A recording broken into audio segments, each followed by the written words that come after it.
Ahlan wa sahlan fikum. Welcome back to another episode about Palestinian Arabic. Today we're going to talk about some more pronoun stuff. Why? Because we've talked about pronouns before. I mean, it almost seemed like we talked about everything that we had to. We talked about the subject pronouns like ana, anta, enti, etc., etc. And we also talked about the pronoun suffixes. So those are used for direct and indirect objects, if you add the lam, and also to express possession. So those are, you know, the ya for ana, the k for you, or ki for enti, all that stuff.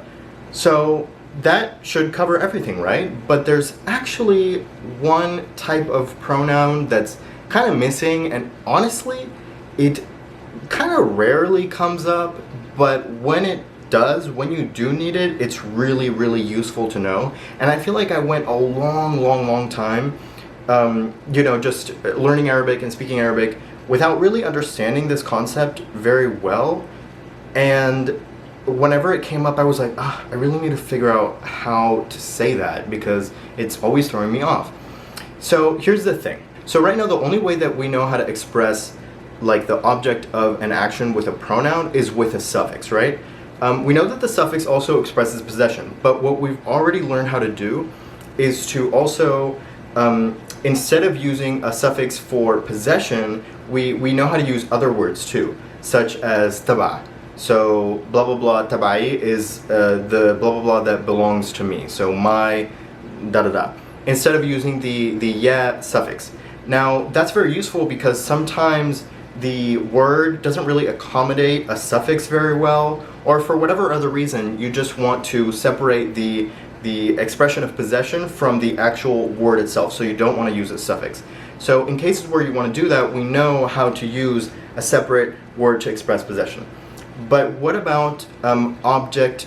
You know, how do we express the object of an action without using a suffix? Because again, the only way we know how to do that right now is with a suffix. So for example, ana bashufak.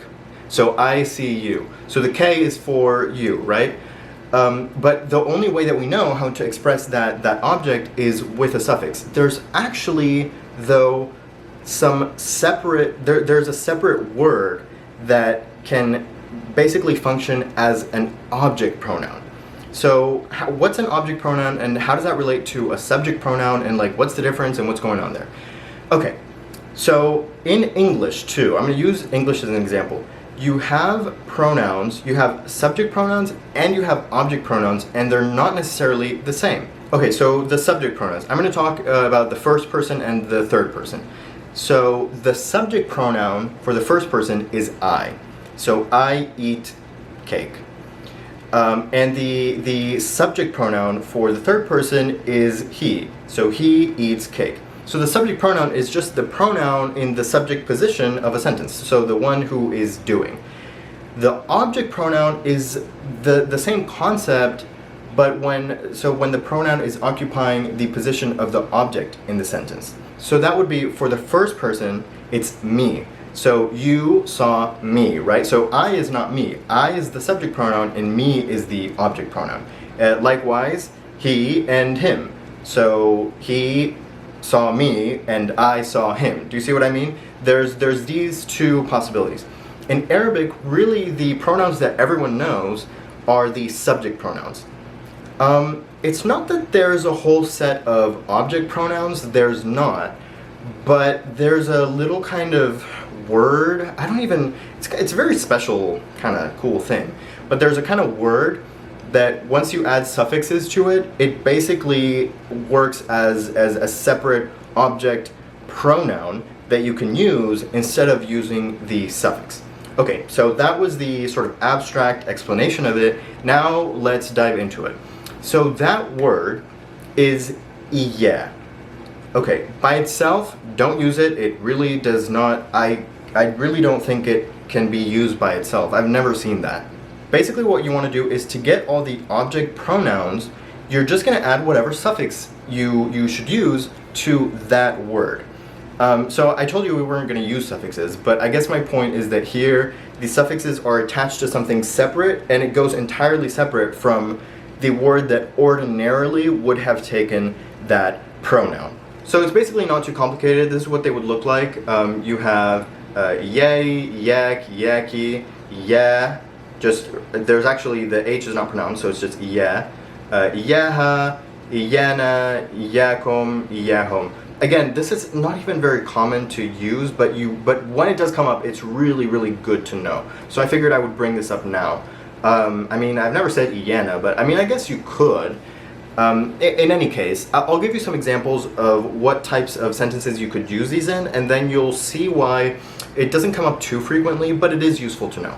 Okay, so earlier I gave you the example of bashufak. So this is just a regular verb, and then you have the suffix for the object. But what about something like biddi or biddak?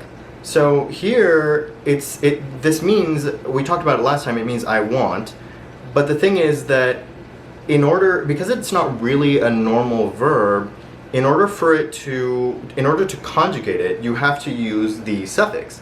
So can you stack suffixes? Well, the answer is no. And actually that's really the reason that you're going to use the yeah expression, because you can't stack suffixes in Arabic. I feel like I tried to do that a few times because I was like, I have no idea how I would say this. How would I say I want it? Because here I would say biddi, and there's a suffix of yeah, but now how do I express the object, right? That's where you would use this. So if I want to say I want it, now provided it's masculine, I would say ana biddi yeah. Do you see? So here this expression has become the object pronoun for it. So instead of saying huwa, of course, because that's the subject, it's yeah, and that's the object pronoun.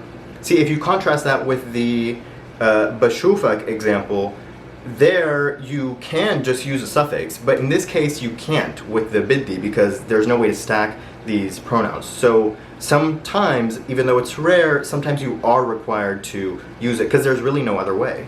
Now, a really common situation where you're going to use this, I think the real most common situation where you will use this is when you have an indirect object and a direct object sort of for one verb. So for example, give it to me, or I sent it to you. So you have, what you're sending or what you're giving, and you have the person who's receiving it, who's the indirect object. But you also have this direct object, which is the thing that you're sending or the thing that you're giving. Now, how do you know which one is going to be a suffix and which one is going to become this like separate pronoun? Well, basically what happens is the recipient of the action, so the ultimate person who's like getting the thing that you're sending or getting the thing that you're giving or whatever, that person is attached to the verb. So atini is give me. So that is all combined. I mean, I'm the one who's receiving and I'm telling you give it to me. I'm the recipient. That all goes together. And basically what I want you to give to me, the give it to me, that part goes by itself. So really, I guess the true direct object is the one that gets an object pronoun, which makes sense because an indirect object is, well, it's just not like a typical object. It's really almost like a direction or something like that. So anyway, just know that the true direct object of the verb is going to have the object pronoun. And again, this is only in cases where you have a direct object and an indirect object, so a recipient of the action. So anyway, give it to me would be atini yeah, atini yeah. Or I sent it to you would be batilak yeah. I guess I should just mention here that, so bat is to send, but because there's another T for the past tense, they kind of get combined and it's sort of just emphasized with the shadda. So it's batilak. Batilak yeah. I sent you it. And the thing that I sent, gets its object pronoun. So the yeah refers to whatever I sent. So there's a few different ways to use this, I guess. I would say that the two like dead giveaways, like, be aware that this is when you might want to use it, is if one, you realize that to say whatever you want to say, you would have to stack pronouns, which again, you can't do. So in order to separate those two, you would have the object pronoun by itself. And two, and the reason that might happen is because you have a direct object and an indirect object in the same phrase. Now here the exception a little bit is for example, the biddi yeah. Here you have, I mean, you would want to stack pronouns, but it's not because you have a direct object and an indirect object. It's just that the biddi, that expression, there's no, I mean, it has to take a suffix because that's just how you conjugate it, because it's not really a normal verb. So that's really, that's basically it for the yeah pronoun. This is when you would use it. There's just one more way that I have really seen this used, which is not really a separate way unto itself, but it's literally the literal equivalent in Arabic of saying you and me. So ana wiyak. So ana wiyak means you and me. It's not, in fact, to say that you wouldn't say ana u enta. That sounds weird. I mean, it's not wrong, I guess, but really the common way of saying this is ana wiyak. You and me are going to the store. Even though, see, the thing is, like, it's just like in English, because in English, you and me are going to the store is technically grammatically incorrect. It should be you and I, because you is both the subject and object pronoun, but here, if I am going to the store, it's not me am going to the store, so it shouldn't be you and me are going to the store, because me is for an object, not for a subject. So that's actually wrong, but people do say it, right? And it's the same in Arabic. I mean, technically, I suppose you shouldn't be able to say ana wiyak, bidna na'mal shi, but it is used really pretty flexibly, and it's just like me and you, or you and me, or you and I. I mean, it has all of these meanings. Likewise, you can use it for any like persons, first, second, third. So I can say ana wiya, me and him, for example. If I want to say, yeah, me and him, we had a problem, or ana wiyaha, anta wiya, etc. You have the first one is the subject, and then you have the waw, and the waw takes a kind of kasra, I guess, kind of sound. In fact, the kind of kasra on the waw replaces the alif. I would say that's why it's kind of spelt usually ana, u, and then just starting from the yeah. All right. Lastly, for this lesson, I wanna, since we've been talking about these like different relational kind of meanings, I want to give you some more prepositions, just going off from last time when I was talking about like fi and some other prepositions. I want to give you a few more, which are kind of related. And they're used especially to talk about these sort of relational ideas. So the first word is ben. I kind of should have talked about this last time when I was talking about up, above, below, etc. Because ben means between. But it's also good to talk about it now, because if I want to say ana wiyak, me and you, I can also say benu benak. Benu benak means between you and me. I think that's a really good expression, actually. It's kind of weird because you say ben twice. Bani is like between me, ubenak, between you. But really the meaning is between you and I. And again, you can use any person, benu benu, like whatever, between me and him. So ben. And again, obviously you can use it for things also. Ben al bayt al sayyara, I don't know, whatever. Between the house and the car, there's a dead rat. So anyway, that's ben. Okay, next, actually this is a really important word. This is really, really good to know. There's a word that is bad, and bad has the meaning of each other in Ammiya. It's kind of an interesting concept, actually, to say each other in any language. Usually there's very weird ways of saying this idea. And in Arabic it's expressed with just one word. So bad. Now, usually you wouldn't really say that by itself, because each other what, right? So usually it goes with some kind of preposition, and then it acquires a more interesting meaning. So I'm going to give you some examples, and this is where I want to introduce some prepositions. I guess I'm just using this word itself. I don't know if I would call it a preposition, but I'm going to use it to introduce some prepositions that you may or may not know already. But let's explore what those meanings would be for those prepositions using the word bad. So the first one that I want to talk about is ma. Ma, you already know, it means with. So if I want to say ma bad, it means literally with each other, but actually the sort of more notional meaning is together. So actually if you want to say together, that's how you say it in Arabic, at least in Palestinian Arabic. You say ma bad, which literally means with each other. So an example of this would be like طشينا مع بعض. And this means like we went out together, not like necessarily on a date. It just means like we went out like into town and had fun and did stuff. So طشينا مع بعض. Again, طشينا is in the past tense for us. So we went out together. Okay, next preposition is ضد. Kind of weird because you have the da and you have the dal, but ضد is against. So I mean, it's not something you say all the time, but it means against. And if you have bad, it means so ضد بعض is against each other. So that, you know, that would come up if you wanted to say, for example, الفريقين لعبوا ضد بعض, and that means the two teams played against each other. So here الفريقين is like the dual, so that means two teams. So nami, of course, you use the plural for dual also. And then ضد بعض is against each other. So the two teams played against each other. So, I mean, it's something that you really might hear.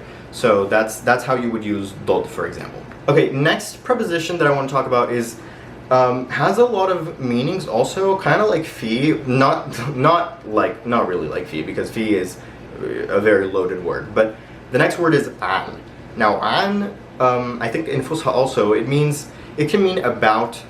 It can mean a few things really, but the meaning that I want to give you right now is from. So not from as in min, but I don't know, it's just another word for from. Yeah, it has a few different meanings really. I wouldn't worry about it too much. I think just whenever you see it, just try to reflect about what meaning it could be having based on the other words in the sentence, because it's just kind of flexible that way.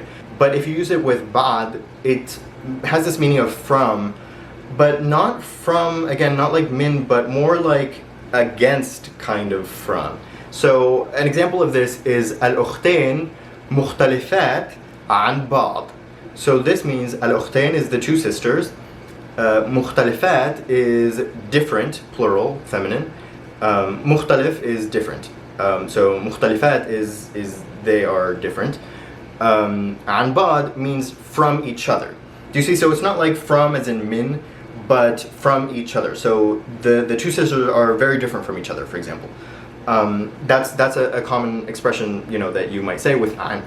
Now, really, again, as I said, there's other uses of an, but it's kind of useless to just give you all the possible translations, because you're not really going to know when it has any particular meaning. You kind of have to adapt and kind of learn the different meanings as you go along, and as you see them used with this preposition used with particular verbs and expressions. So here, I would say that a good translation for now is from or about. Okay, last one, and this is a really, really, really great one. I really like this one and I recommend it. It's the word zay.